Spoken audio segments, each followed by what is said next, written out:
Okay, Regina. So let's start with our grammar lesson from Monday. Okay? So today we are going to talk about present simple. Presente simples. When do we use present simple? Nós usamos o presente simples para falar sobre routine, rotina, habits, hábitos, and truths, ou seja, rotinas, hábitos e verdades, né? O presente simples é para isso. Quando você estudou na Wizard, você deve lembrar das aulinhas quando começaram a introduzir o do para fazer pergunta, quando começou a introduzir o don't para fazer negativa, né? Mais para frente, quando você aprendeu o passado, foi introduzido o did, né? Também no presente foi usado o does, o doesn't. Então você deve lembrar da formação dessas frases. Hoje a gente vai, na verdade, fazer uma revisão do present simple, ok? Então vamos falar o seguinte. Primeira coisa que eu preciso que você lembre sempre é... Eu trabalho assim, quando eu falo com criança, eu falo que a gente tem o reino dos verbos, né? Então, o rei dos verbos é o verbo to be. É o verbo ser ou estar. Você já conhece, am, is ou are. Eu quero fazer um resuminho geral para você. Depois eu tenho os verbos ricos, que é o segundo grupo de verbos. Eu tenho os verbos auxiliares, que são os verbos ricos. E o terceiro grupo de verbos são os verbos normais, os verbos comuns, né? Que daí tem todos os outros verbos, drink, eat, work, understand, todos os outros verbos. Por que eu divido em 3 grupos? Sempre que você tiver alguma dúvida sobre regras nos verbos, você vai pensar nisso. Que grupo ele é? Ele é o verbo to be, verbo ser, estar? Ele é um verbo auxiliar, um verbo rico? Ou ele é um verbo normal, um verbo pobre? Porque cada grupo tem a sua regra, ok?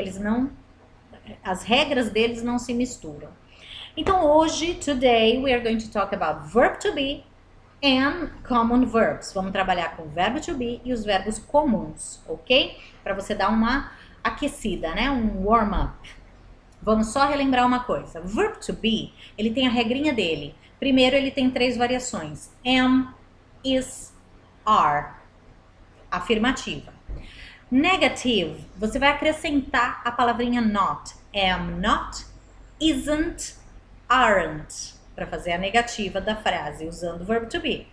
E na pergunta, o que acontece? Se você tem am, is e are na frase, ele pula para frente do sujeito para fazer a pergunta. Então, ele vai pular. Example, you are free. Você está livre. Afirmei. Negative, you aren't free. Você não está livre. E na pergunta, o are pula para frente. Are you free? Isso só acontece, então, com o verb to be, certo? Agora vamos falar sobre os normal verbs, os common verbs, que para mim são os verbos pobres, o terceiro grupo.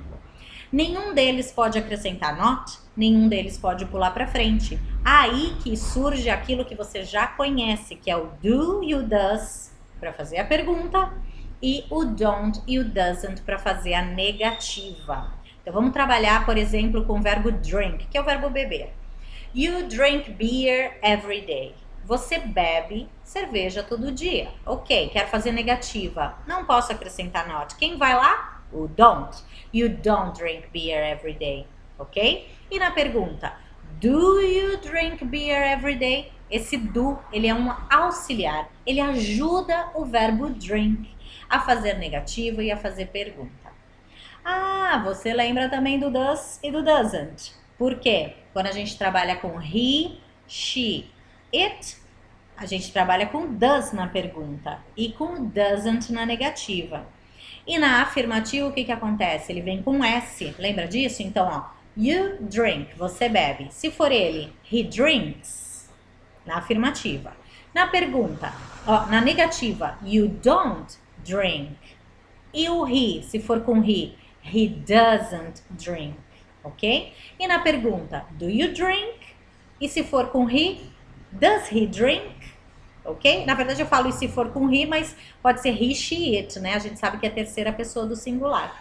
Então, para fixar isso, a gente vai trabalhar hoje com a formação de frases no present simple, trabalhando com o verbo to be e também com os verbos normais, ok? Just to warm up and to remember the rules, para lembrar as regras.